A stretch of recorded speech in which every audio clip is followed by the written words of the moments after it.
Vale.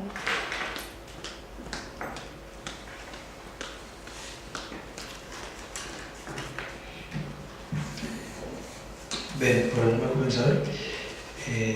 La sessió extraordinària de l'Ajuntament de Ple del dia d'avui, de 29 de juny del 2017. En primer lloc, m'agradaria comentar que no ho vam fer quan tocava l'ordinari de dilluns perquè coincidia el plenari de la Mancomunitat i volíem acudir al plenari perquè hi ha diverses coses que van eixir en la premsa i tal, i si no vas al plenari no t'enteres. Aleshores, ho vaig parlar al secretari, però això ho han canviat per a que puguem acudir al plenari de la Mancomunitat i avui poder fer el plenari. Aquesta és l'explicació d'haver canviat de dia. Dit això, anem a passar al primer punt, que és aprovar les actes de les sessions anteriors. La primera acta és de la sessió ordinària del 27 de març del 2017. Alguna coseta que vulgueu comentar? Doncs passem a votar. Vots a favor. Després tenim l'acta de la sessió extraordinària del 10 d'abril del 2017. Alguna coseta que vulgueu comentar? Passem a votar. Vots a favor. I per últim tenim l'acta de la sessió extraordinària del 22 de maig del 2017. Alguna coseta que vulgueu comentar? Doncs passem a votar. Vots a favor. Correcte.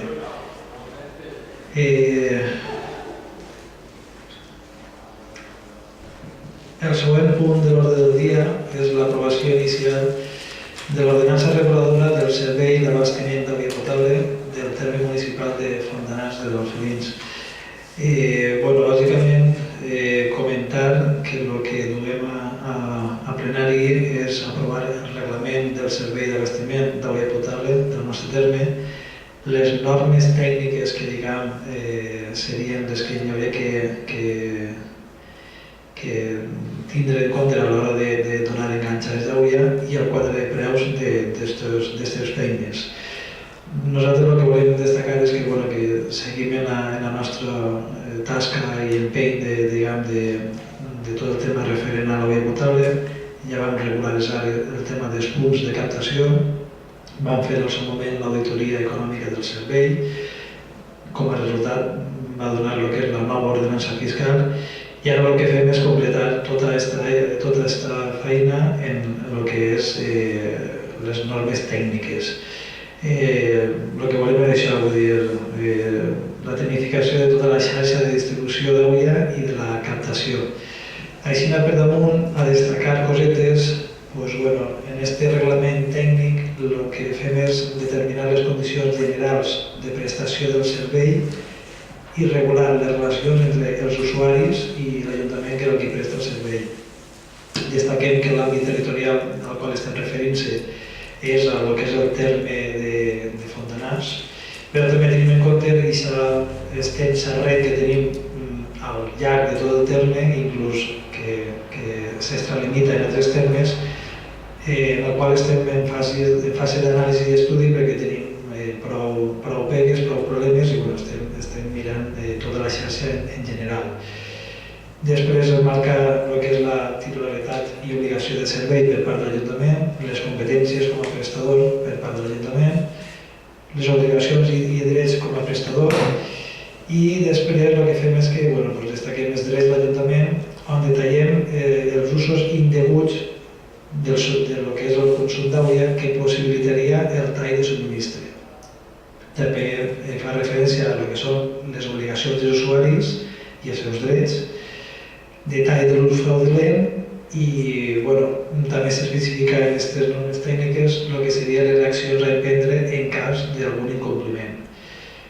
En resum, volem ordenar i regularitzar el servei de prestació d'aigua potable i el que fem és això, afegim el que és les normes tècniques, que és el que busquem és tindre un servei, garantir un servei més eficient i equitatiu.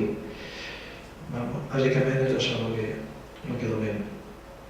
Alguna coseta que vulgueu comentar?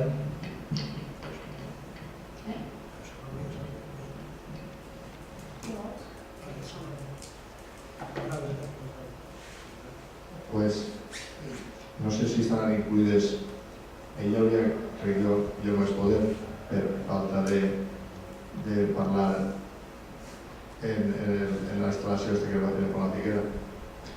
No sé si ara s'hauran iniciat altres tràmits o no, però ahir sí que ho incluiria jo per veure el tràmit que venia incluït en la Figuera. Més que res perquè no sé, per l'Ajuntament i el poble, si tinguin algun problema en donar l'aigua potable i passar a la font, perquè no mos acusar de ninguna impotència. Home, no crec que passe, però potser sí que podria donar-se el cas. I més que res, això si no està incluït perquè s'incluïsca, perquè jo en 12 anys no vaig poder.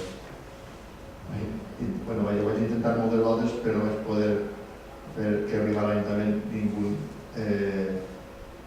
un projecte o alguna, no sé, un informe de l'obra que es va fer, les condicions que va fer i tot això, perquè normalment allà ja estava fet i ho vaig intentar diverses voltes, però no va poder ser cas. Indagar el comitè del tema i a veure si es poguera aclarir. Més que res, perquè es donen altre terme, entonces. Sí, vull dir, nosaltres el que volem utilitzar aquest reglament és per obrir els forums que tenim, que és, per exemple, les finques que donem en l'ampliació que es va fer l'any 2001, lo de Villena a la Safla, que també hi ha moltes coses a veure, i també el que arribem a la Fona Figuera, que diguem que això causa sorpresa entre els tècnics que duen tot el tema, i sí que és de veres que volem agarrar tota la informació que tenim i ficar sobre la taula a què estem obligats i a on tenim que arribar, perquè el fet que nosaltres estiguem subministrant a terme de Villena, llevat de la Safra, i sobretot al terme de la Font, vull dir que és un poc especial. El terme de Villena, si jo ho tinc mal entès, en l'expedient, quan es va iniciar l'experiència, sí que diu que per on passa la tuberia el propietari de la finca, en aquest cas senyor de casa, tenia de una imatge. Això sí que ho posa. Clar, en aquest moment suposa que això no seria el més important a discutir per què fonda la finca d'Olla. Això m'imagino, no? I després, clar, m'imagino que aquestes cases que en aquest moment tenien aigua, m'ha parlat de l'emergència d'Olla, m'imagino, no hi haurà ningú problema per això, m'imagino. Perquè, clar, el tema de la Safra sí que li subministrem a una empresa, però en les altres cases és l'Ajuntament que subministra a les cases. Però m'imagino que no sé, el conveni entre l'Ajuntament de Villena o... Sí, el de Villena el problema està és en la tarifa econòmica. Perdona? La tarifa econòmica. Vull dir... Vols dir que no sé? No, va bé, no arriba. La tarifa aquesta estipulada per conveni, que no s'ha modificat... És per la regulació signada del port de cabecera. Vull dir, avui dia, encara no ho tenim al 100% segur, però estem quasi segurs que estem cobrant l'AUIA, vull dir, les despeses de que aquest sector tingui AUIA són més grans que el que ingressa l'Ajuntament per donar l'AUIA. Sí, evidentment això és una tarifa que no es podia ficar fins que teòricament,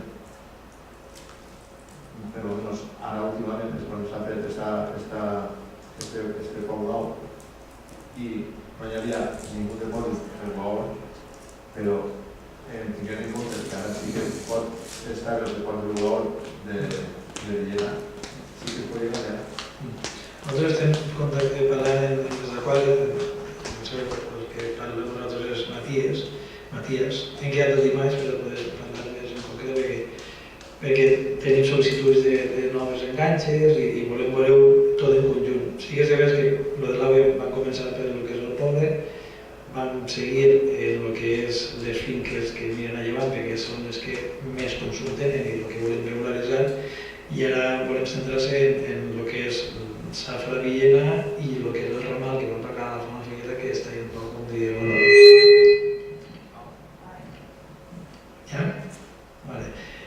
Que això volem veure ahir que cómo podemos solventarlo, cómo podemos arreglarlo y fijar un poco de orden. Pero vamos, en teoría este reglamento lo que nos servirá es para vetllar todo y ficar todo com toca. Lo que passa que, clar, hi ha convenis privats que estan firmats entre dos parts, però bueno, poquet a poquet. Alguna cosa més que vull comentar? Pues s'espera que encara s'ha de liderar, que s'ha presentat, a votar o...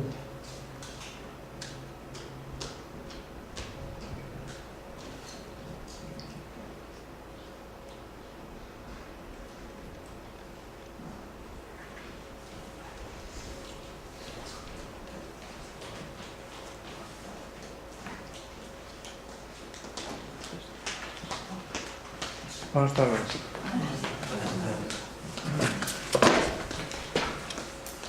Pues anem a passar a votar. Vot a favor? Correcte. El segon punt de l'ordre del dia és la sol·licitud de la cessió de la Casa Forestal del Moro per part de la Conselleria d'Agricultura al nostre Ajuntament. Això ve derivat de moltes converses que estem tinguent en la Conselleria i en la Direcció Territorial de Medi Ambient, no sols per l'estat de la serra i com està tot després de les pluges i de les nevades, sinó també de les diferents possibilitats que hi ha per a millorar l'estat de la nostra serra. I en una de les converses vam plantejar el tema de que la Casa Forestal del Moro, que no és que no està en males condicions de conservació, i ja que ells no tenen idea, no tenen projecte de poder-la utilitzar o donar-li algun ús, i si ho deixem ahí anar, però al final de no utilitzar-ho se mos caurà, com moltes cases que hi ha per fontanars. Com no ho veiem malament, vam estar parlant i ho veiem de manera favorable, sense entrar en detall de què volem fer o què no volem fer. El que es fa ja seria relacionat amb el tema de que es pugui tindre un ús públic, però no massificat. I res, és el que volem comentar, que per fer-ho oficial hi ha que passar pel plenari, aprovar-ho pel plenari i enviar-ho aquesta sol·licitud per part del plenari. A paraulat està que ells no veuen cap problema, perquè és una coseta senzilla, però passava per tindre que aprovar per plenari. Al nostre no hi ha cap problema. Això sí que es va fer en el que ho van demanar, però no van... perquè estava del dia, ja ho vaig demanar, però no hi havia, des de la part de la conselleria no hi havia...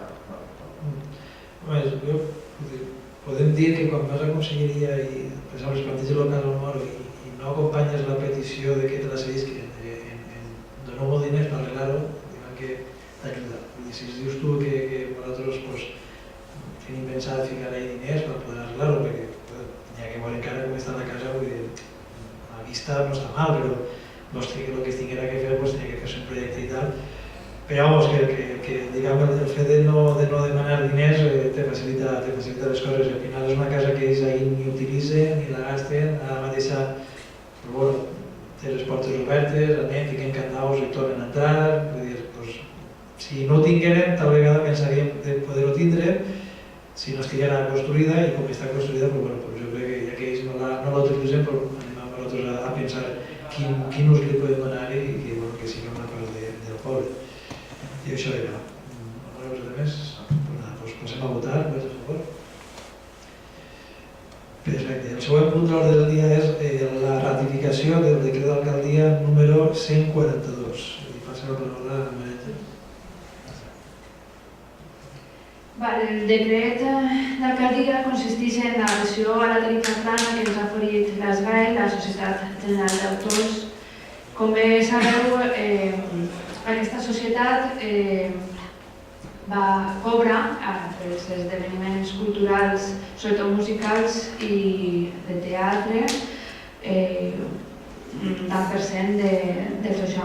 Davant de la fiscalització contínua en què està sometent aquesta societat als diferents ajuntaments, hem tret números i hem decidit adherir-se a la tarifa plana i que va en funció dels habitants. Al ser menys de 1.000 habitants ara ens eixia 1.100 euros més IVA, treure en compte ens deixia un peleu més barata que el que teníem que previst gastar-se en guany, perquè també a l'ampliar l'oferta cultural de la localitat la tarifa de les GAE també pujava molt i simplement això que s'ha referit.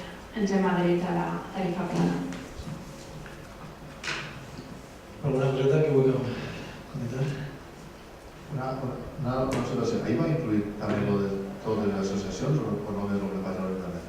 No, com saps, paguen tot el que fan les mons cristianes, les festeres, per qualsevol activitat en la que hi haga en el poble. En l'Ajuntament, les festeres... Per emplear totes les associacions? Sí.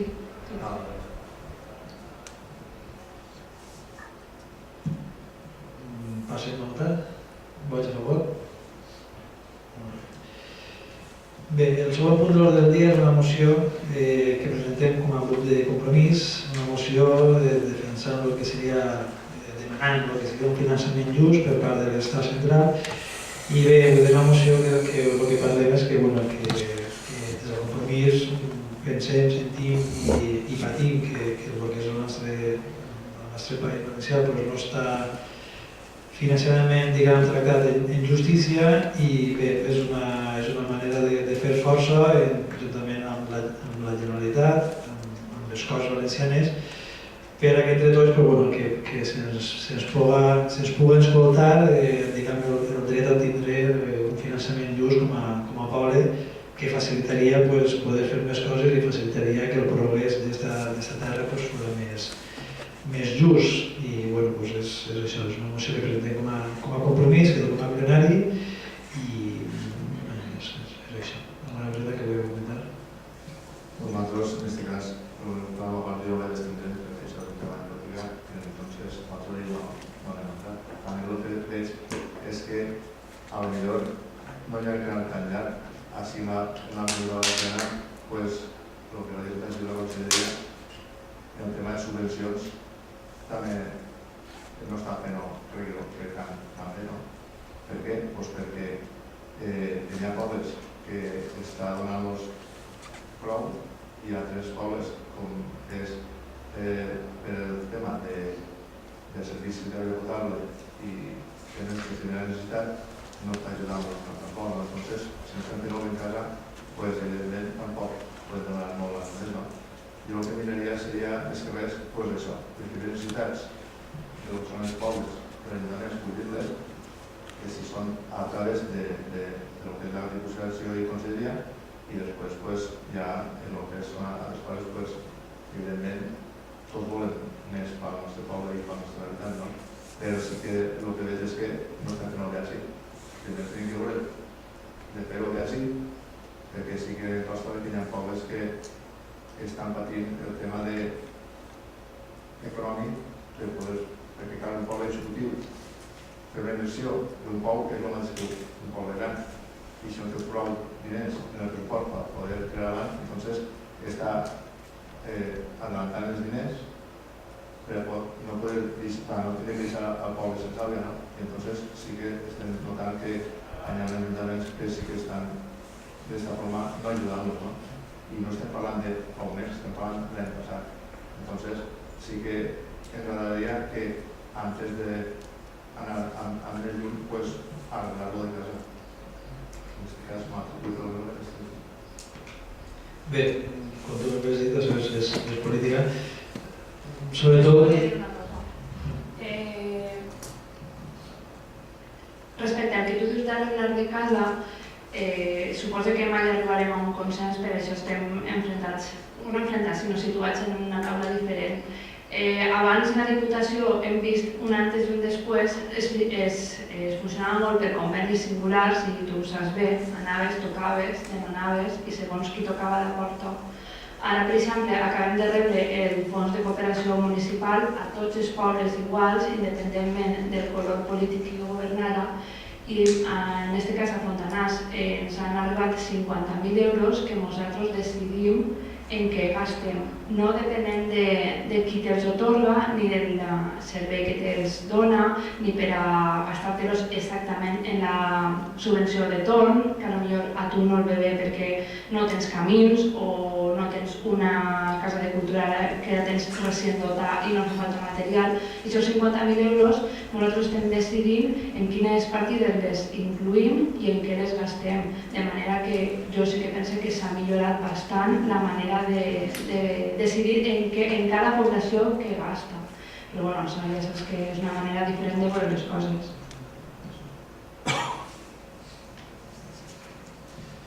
Bé, complementant el que diuen Àngels, al final, com tu expliques des del principi, és política. Sobretot el finançament just ve perquè, diguem que a l'hora del repartiment dels diners que ens dona l'Estat no té en compte que la població del País Valencià és molt més elevada del que ells contemplen a l'hora de repartir diners i aquesta discriminació fa que els nostres organismes d'ací del país patisquen de finançament i clar, això al final els que ho paguem són els últims que estem a la fila, que són més pobres, en aquest cas dels ajuntaments i en aquest cas dels ciutadans. Compartís amb tu que és cosa de moltes peces en aquest puzzle i que tots potser deuen de fer un poquet més. Però com bé diu Maria Àngels, en els 2 anys que duem de nou govern, diguem que el talant i les maneres de fer han canviat. Sí que és de veres que no han canviat al 100% perquè el fet de governar en coalició sempre és un poc més complicat.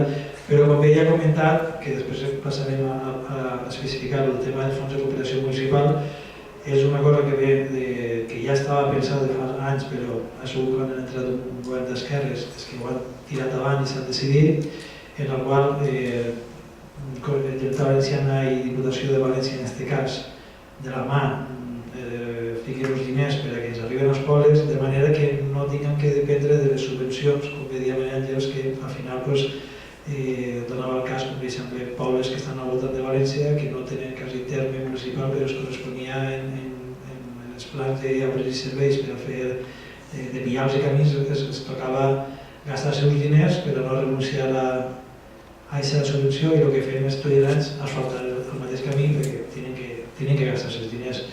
Els fons de cooperació municipal el que ens permeteixen als pobles és tindre aquesta llibertat de tu poder encaminar, depenent de les teves necessitats, els diners i tu, pensant que els ajuntaments són organismes adults i que estem centrats, anem a dedicar aquests diners a les coses que realment repercuteixen de manera beneficiosa en el poble. Però, com he dit, ara després, perquè anem al punt de després, explicarem en detall els diners que ens han tocat a nosaltres i que anem a decidir-ho. Però al final sí, això és política i les coses poden moure des d'un color o un altre, però jo crec que el que hem de fer per això és buscar la manera de que el benefici sigui el màxim per a tots i ja està. Alguna cosa més que podeu comentar?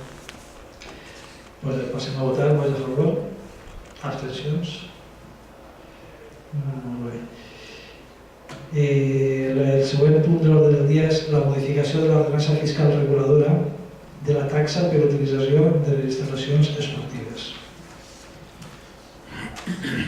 La modificació d'esta ordenança ve en este pleno per una errada administrativa en l'anterior pleno que va modificar l'ordenança fiscal reguladora de la utilització de la Casa de Cultura i altres i ve també a estar en consonància en aquella idea de que les activitats que s'eleven a la localitat no tinguin un sobrecost añadit a les persones que facin ús de les instal·lacions municipals. En resumides cuentas, és que es retira els 2 euros per a la utilització del gimnàs. Es manté les taxes per utilització privada del camp de gest artificial, de tenis i crec que del voleibol també, i es retiren els 2 euros quan vas a una activitat conjunta.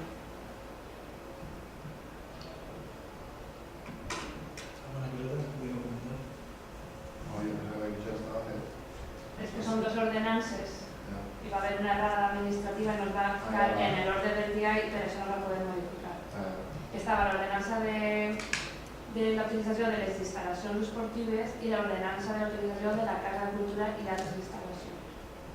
quedava això. Alguna coseta que podeu comentar? Passem a votar, vots a favor? Molt bé, seguim. Resolució d'al·legacions i aprovació definitiva de l'ordenança reguladora del sistema d'accés i organització de l'Escola d'Educació Infantil i els xiquets de Fontanars de los Molins. Bé, esta regulació també us sonarà perquè també l'ha passat de plenari. Era regular el funcionament de la guarderia, de com entrar-los, com baremar. Entonces, resulta que quan es va publicar provisionalment van tindre que es va obrir el període de matrícula dels xiquets, entonces no estava definitivament aprovat i van tindre que regular-ho per decret. Entonces, es van donar compte que el punt de baremació, en cas de que hi hagués més xiquets que places, era un poc farragós. L'ordenança van ficar que es donarien més punts per minusvalia, per família nombrosa, per ingressos de renda. Llavors després es van donar compte que era més fàcil i més lògic que eliminar aquest punt i baremar per prioritats com si el xiquet havia estat l'any anterior o si el xiquet és major que un altre té preferència. I llavors el que hem fet és modificar l'ordenança per a quan es publiqui definitivament i està correctament i d'acord amb les dades que van treure per decret. És que el tema de la primera ordenança, això que va dir que si s'havia anat o tenia que metre mà o no sé què, tot això de la paret. Quina primera ordenança? Aquesta primera volta que va modificar. No, esta ordenança és la reguladora, no és la fiscal. Esta lo que regula és el funcionament interior, el sistema d'accés i qui entra, qui té prioritat sobre un altre. Jo crec que el tema de la causalitat hauria d'estar, per almenys, perquè estem parlant de que si la persona no té diners per poder pagar una escolta privada, és que ja té l'escolta. Però és que també manca el detall, per exemple, que no sé, com ara entrarem a partir de 10 mesos i ja comencem a mantenir un poquet, ¿no? Entonces, i ja tenen clar, bueno, podrà sol·licitar-lo el mateix any que naixen, inclús. Entonces, si per renda imagina que li donen de més punts i el xiquet no pot entrar, què té que estar? I s'ha plaça lliure i quedar-se molt més major que ara? No, si no pot entrar, no pot entrar. Doncs ja està. Jo penso que és quan hi ha dues persones en les mateixes circumstàncies. Si tu la demanes ja quan has nascut, és que la pots demanar, inclús també l'embarassat pots demanar, ja. Jo crec que entonces sí que pot donar la prioritat que es quede bacana, perquè tu no saps mai si sí que anirà a 10 mesos o 12 o 20 o 13. Per això mateix. Però per això mateix crec que no esteu fent bé. Crec que hi hauria que fer en les mateixes condicions de dues persones o dos xiquets que puguin entrar, veure a qui li interessa més pel tema econòmic, perquè si estem veient soles, però per el tema econòmic, si el xiquet, per exemple, és de final d'any i ja està, que no arribi el pròxim any a octubre, no pot entrar, quedaria tot l'any parlant a la seva plaça i no podria entrar ningú.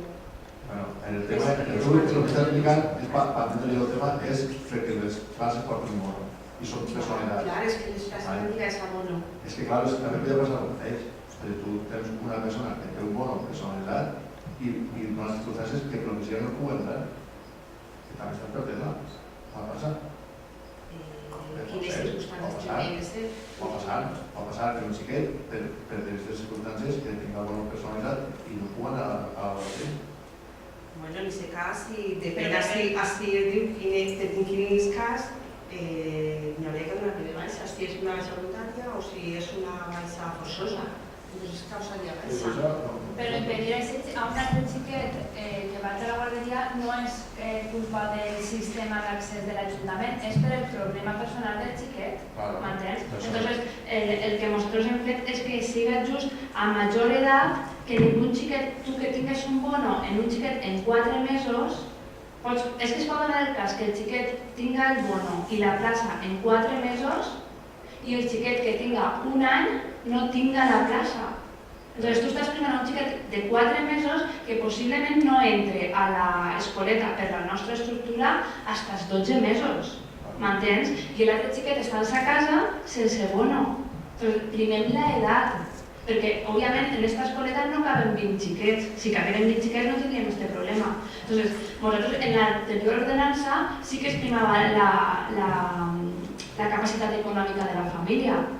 I d'això... No era ordenança, eren bases que Sí, eren les bases.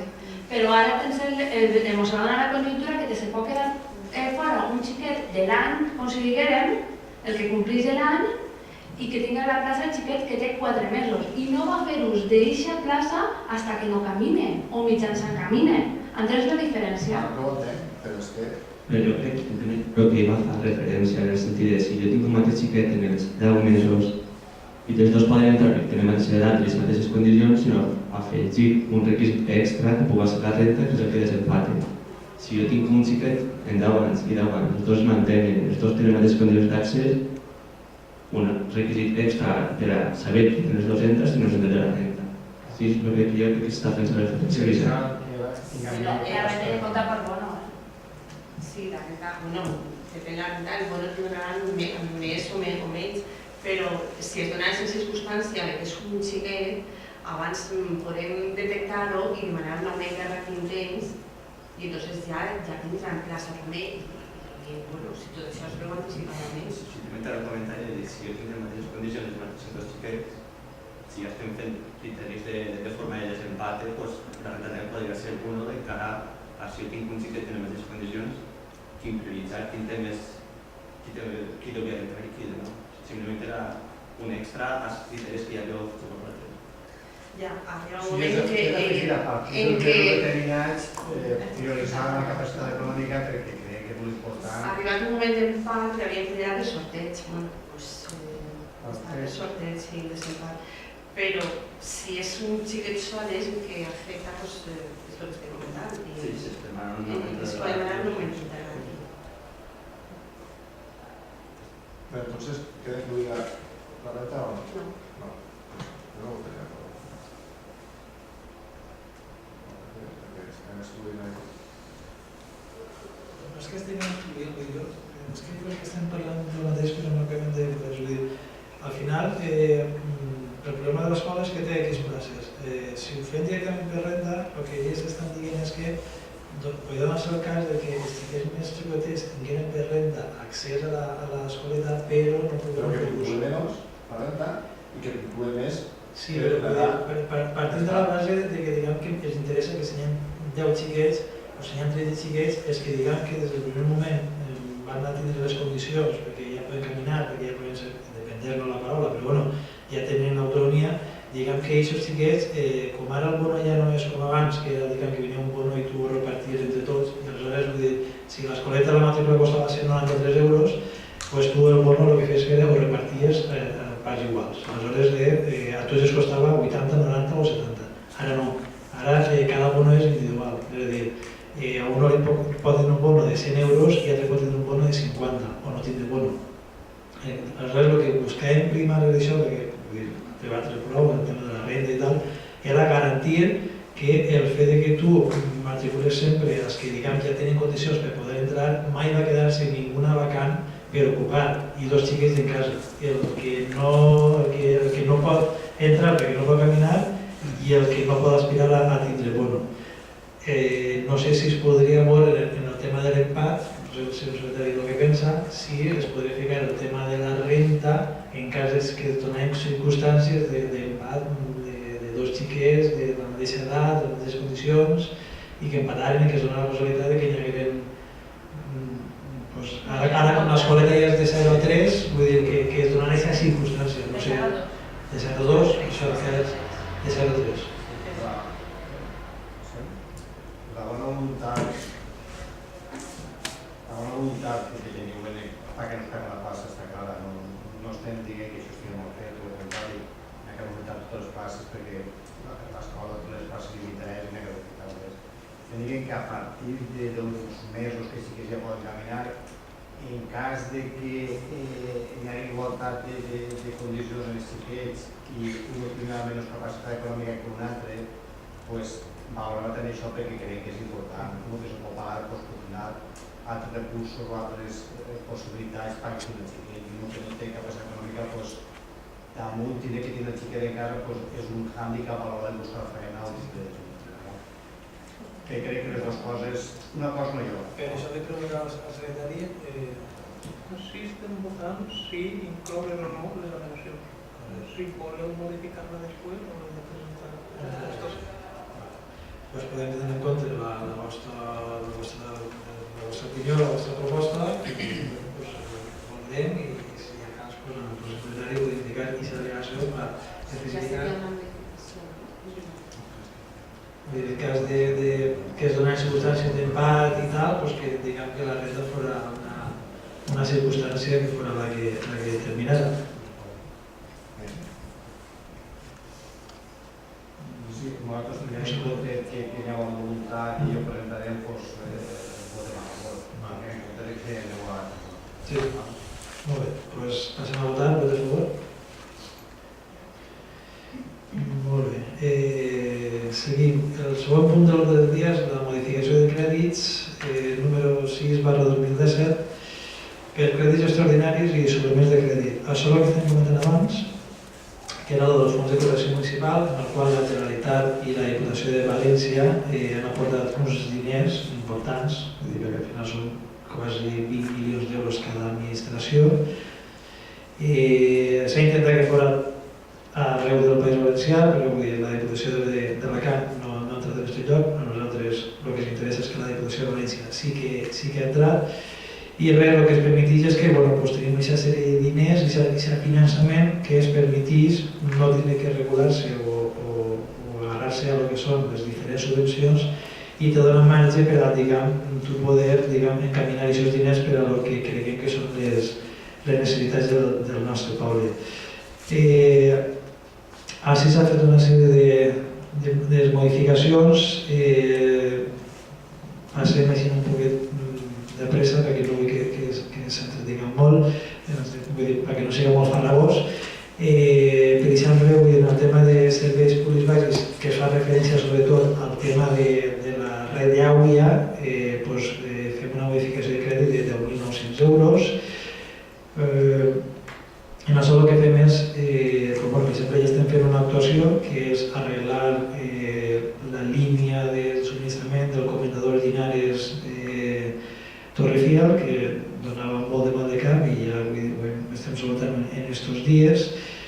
Després, en la partida de lo que seria jardins, mobiliari i tal, fiquem 1.822 euros per un costat i 700 per un altre. Després tenim la figura del voluntariat ambiental, que s'ha creat enguany per primera vegada, que el dissabte comença la seva andadura, i com és una subvenció que vindrà per conselleria, però com volem cuidar-se en salut i volem tindre els diners per poder començar la marxa, fiquem ahir 1.500 euros. Després tenim el que és benestar social, en el qual augmentem la partida en 5.000 euros, que el que es va permetir és, a partir del dilluns, si no passa res, anem a augmentar l'assistència domiciliària. Vull dir, el que és l'assistència a les persones en dificultats passa de 2 hores diàries a 4 hores diàries. Perquè pensem que el benestar social és una eina important i així diguem que fem un esforç prou important. Després una partida xicoteta de 800 euros perquè estem duent a terme una campanya de control i esterilització de diferents colònies de gats que hi ha al voltant del poble per a tindre control de tot aquest tema, i ahir ja hi ha una partida feta, però la volem augmentar perquè diguem que la cosa està un poc fora de control i volem controlar-la el més pront possible. Després tenim en el tema d'educació, els 400 euros que tenim així és per comprar una pissarra per a l'escola d'adults. Després tenim una altra partida que guardem per al tema d'educació de 1.200 euros.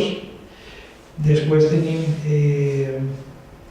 una partida de 1.000 euros que és per a ficar una cortina en les aules de la primera i segon d'ESO, de segon d'ESO, per el tema del sol, de la calor, a ficar una cortina que des de la direcció del col·legi ja se'n reclamava. També anem a arreglar, en principi no, anem a arreglar el tema de la calefacció i refrigeració de la part que es va ampliar en l'escola, perquè des de la direcció de l'escola se'ns va dir que l'any que ve va utilitzar-se de manera diària aquestes dues aules i que tenen un problema de lo que és sobretot la calefacció, perquè no arriba a lo que és la caldera a poder donar calor a aquesta part, i anem a invertir, hem estat mirant diferents opcions i la que és més viable, més ràpida i més eficient és ficar el tema de l'aire, dels plits, i així anem a invertir 5.000 euros per a solventar aquesta situació i que ja s'acabi aquest problema. Després hi ha la partida per al tema de l'enlluminat, de la factura elèctrica de la biblioteca, per estar tranquils. És 1.500 euros de promoció cultural, el mateix no sé què és, crec que és de generació, no? Què dic així? Correcte, això, perdona. Això és una proposta des de la regidoria d'Educació per al tema del rendiment econòmic, i el que volem és premiar rendiment acadèmic, que el que volem fer és donar una espècie de reconeixement, ajuda, premi als estudiants del nostre poble que destaquen, i des de la part de l'Ajuntament volem fer aquest recolzament. Després de la partida que és de festes, cultura, que du Maria Àngels, ahir també destinem 8.000 euros per a cobrir moltes coses que ara després Maria Àngels desgranarà. Després, en actuacions de caràcter econòmic, en tema d'infraestructures, camins veïnals, posem 5.500 euros, perquè després de la temporada de pluges i neus hi ha molts camins que estan per a reparar, aunque siguin xicoteta d'escala, esperant les subvencions i tot el que s'ha demanat per a fer arreglos ja més consolidats, però en aquesta partida de 5.500 diguem que anem a abarcar i anem a començar ja a arreglar camins que estan allà a l'espera, i en aquests diners ja podem començar, com per exemple ja estem començant en el camí del Pont Salet, que va des del que seria la gasolinera cap al Pont Salet, que estava fet una gastanya de camí, i estem ja reparant-lo en aquests diners. Després tenim serveis de caràcter general d'administració, que és 3.000 euros, que això és per el tema de la llei de protecció de dades, que són 2.000 euros, i el tema del manteniment d'ordinadors de l'Ajuntament, municipals, de 1.000 euros. És un increment que ja teníem estipulat el manteniment, però augmentem les hores per a millorar aquest servei. Després tenim el de servei de caràcter general 300 euros, que està per així, ara no ho veig. Sí, és l'armari per al servidor, l'armari per al seu pedor nou que es va comprar fa un temps i que va garantir la seva custòdia. Després tenim Administració General 600 euros, que és per a aquesta llista, un fitxador que va instal·lar-se en el que és l'Ajuntament, que va millorar el que és el tema del la jornada laboral. Ara li passaré a Rosalia que expliqui un poquet en què consistirà aquest sistema. I després s'aguarden 1.000 euros per al tema d'administració general, per qualsevol contingència que pugui ser. En total són 49.211 euros d'aquest fons de cooperació municipal que ampliem en el que és el pressupost, i al final el que queda és que comptant les transferències correctes d'entitats locals, de Diputació, Consells o Cabildos, la xifra passa a ser de 59.759. El que hem intentat és anar veient les nostres necessitats del poble i anar ficant on creiem que més fa falta actuar. Li passaré a la Rosalia la paraula per a que ho expliqui el tema del fitxador, que és el que s'ha quedat un poc més en l'aire, i després ja us passaré la paraula i el que vull preguntar. Sí, és un fitxador digital, podem dir, que es fitxa en la huella, i pensem que és beneficiari per a tots, per a controlar el personal, no és controlar, sinó realment que siga la jornada efectiva, i també per als treballadors, per a controlar-se ell mateixa com van d'hores, si poden demanar les vacances per ahir, saben quantes vacances tenen, saben quants dies és per tocar de festa, tenen marcats tots els calendaris festius locals, nacionals. Entonces ells en cada moment saben per on van, perquè d'altra forma ara mateix tenim un programa que està un poc arcaic i sempre han d'estar preguntant per on van, per adjuntar, no saben si per exemple de setmana a un lloc si es per tocar les hores per assistència al metge, per dir alguna cosa, o per fer un curs, si es toca, ahir el diu tot si per fer un curs toquen tant les hores o des del dia lliure o el que sigui. Entonces és bo per als dos costats, per tenir control per ambes parts.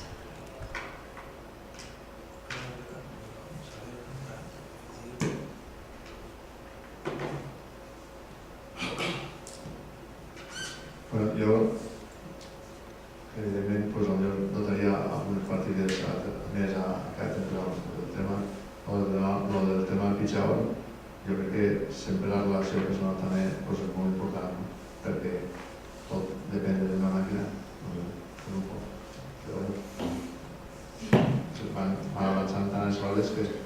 No depèn de la màquina. El problema, per exemple, és que quan, per exemple, algun treballador de l'Ajuntament diu quants dies de festa tinc o quants dies quantes hores tinc de més, el secretari o Rosalia que comença a comptar, doncs mira, tens 2 dies de mes de festa i tal. Vull dir, este fitxador el que te va servir és que el treballador en tot moment va saber, vull dir, no té que esperar a que nosaltres diguem tens mitja hora o tens 2 dies o tens 3 dies, sinó que és una espècie d'eixa feina que abans feia Àngela, que després feia Lluís i fem nosaltres, de dir, anem a veure quants dies corresponen per les hores que es de més de vacacions, o per exemple a l'hora de demanar vacacions, que sempre és un perill per això, perquè és l'estiu i tal, és una manera de que diguem que de manera automàtica, autònoma, pugui funcionar, sense que tingui que estar esperant a que nosaltres entrem a la instància per demanar un dia o 2 dies i que tinguem que acceptar-ho, tinguem que veure,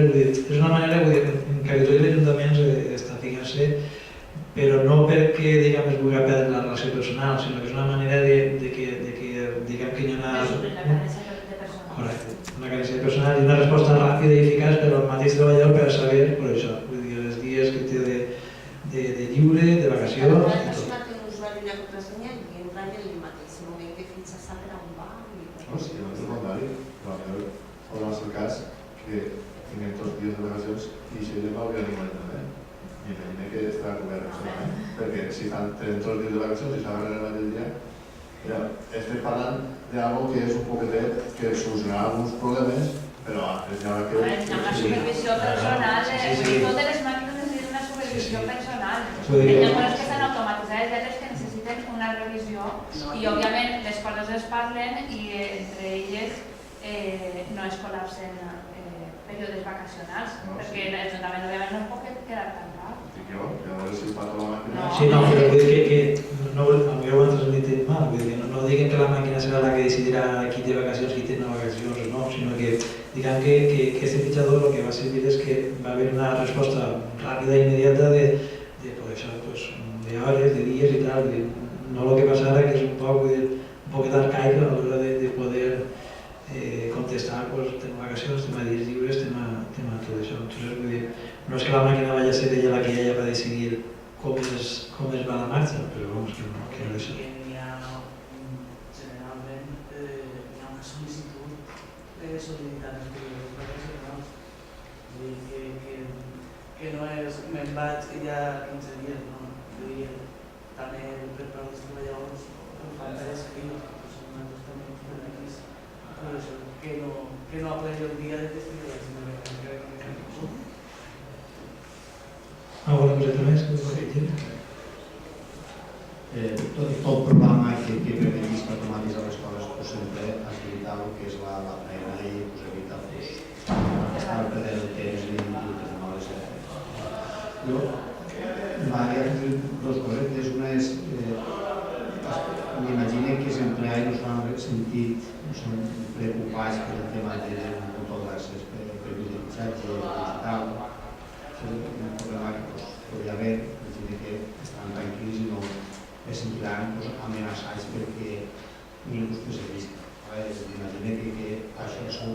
de ells. Per exemple, és important que ells estiguin tranquils i treballen a gust.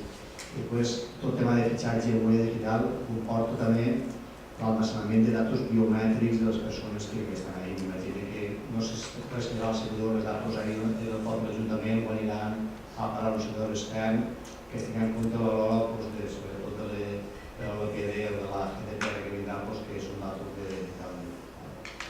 Sí, tot això està parlat i s'ha de donar el consentiment per als treballadors poder fitxar en huella, tot això està molt clar. Inclús s'ha de publicar en el blog